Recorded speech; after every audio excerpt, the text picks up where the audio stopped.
नमस्कार दोस्तों, मैं doctor Harvinder Kaur, assistant professor of economics Pune आपके साथ फार्मर्स की समस्याओं के बारे में अपने विचार साझा करने आई हूँ। कुछ तथ्यों के साथ हम इस बारे में बात करेंगे।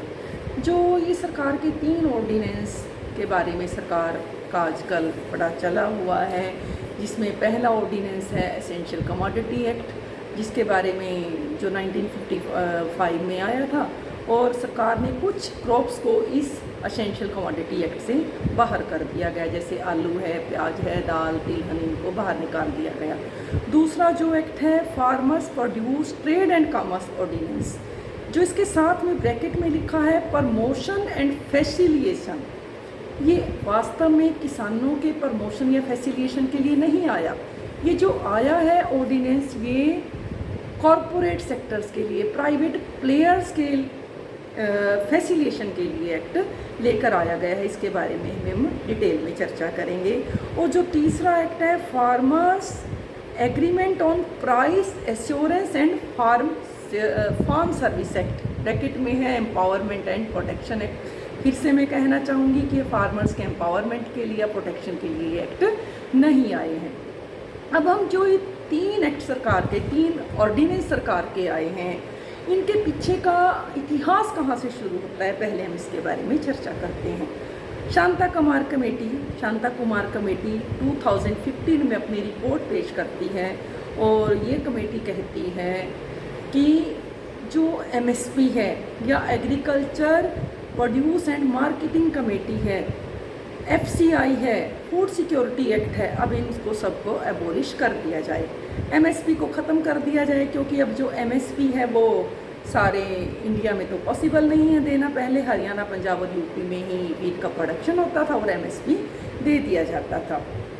FCI के बारे में वो कहती हैं कि इसको सरकार के अंडर से लेकर प्राइवेट सेक्टर को, कॉरपोरेट्स को दे दिया जाए, वही वहाँ से फसल को कलेक्ट करें, वही उसका भंडारण करें और वही उसका डिस्ट्रीब्यूशन करें।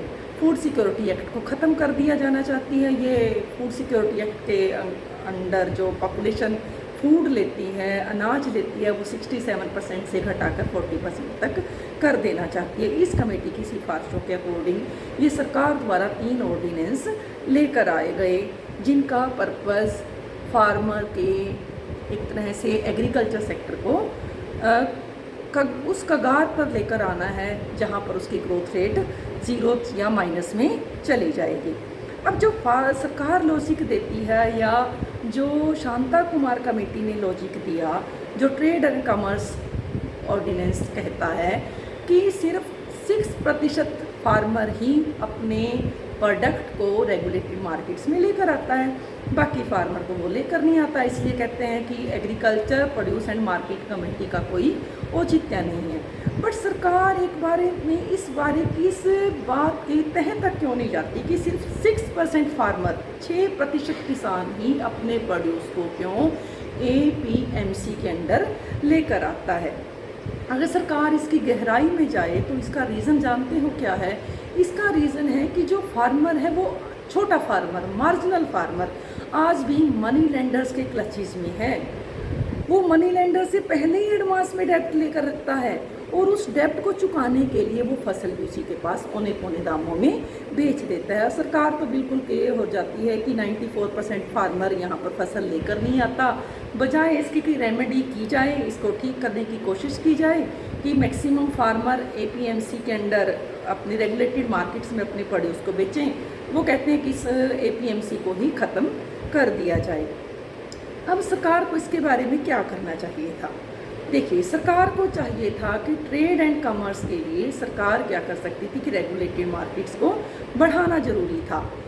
जो 6% फार्मर अपना प्रोड्यूस APMC में बेचता है, क्यों कम farmer agriculture produce and marketing committee के थ्रू अपनी फसल को बेचता है? क्योंकि रेगुलेटेड मार्केट्स हमारे इंडिया में कम है। एक सर्वे के अकॉर्डिंग इंडिया में लगभग 7000 रेगुलेटेड मार्केट्स हैं, बट कितनी ज़रूरत है हमें? हमारी पॉपुलेशन के अकॉर्डिंग हमें अपने देश में लगभग 42,000 रेगुलेटेड मार्केट्स चाहिए। अगर हर 5 किलोमीटर के रेडियस पर एक मार्केट आई। तो सरकार बजाय इसके कि ज़्यादा रेगुलेटेड मार्केट एस्टेब्लिश करती, वो कहती है इसको ख़त्म ही कर दिया जाए। उसके बाद बारी आती है एसेंशियल कमोडिटी एक्ट की। वो कहती है एसेंशियल कमोडिटी एक्ट में से ये जो फसलें हैं, आलू, प्याज, दाल, तिलहन, इनको निकाल दिया जाए। इनको निकालने के बाद वो कहते हैं कि इनके भंडारण पर कोई रोक नहीं होगी। जो प्रोसेसर है, जो कॉरपोरेट है, जो प्राइवेट फार्म है, प्राइवेट प्लेयर है, वो जितना मर्जी चाहे इनका भंडारण कर सकता है। उनके भंडारण पर कोई रोक नहीं होगी, क्योंकि ऐसा दिखाया गया है कि वो प्रोसेसिंग के पर्पज़ से उसका भंडारण करेगा। अगर सरकार की मंशा किसानों की मदद करने की होती एसेंशियल कमोडिटी एक्ट को लेकर, तो वो क्या कर सकती थी?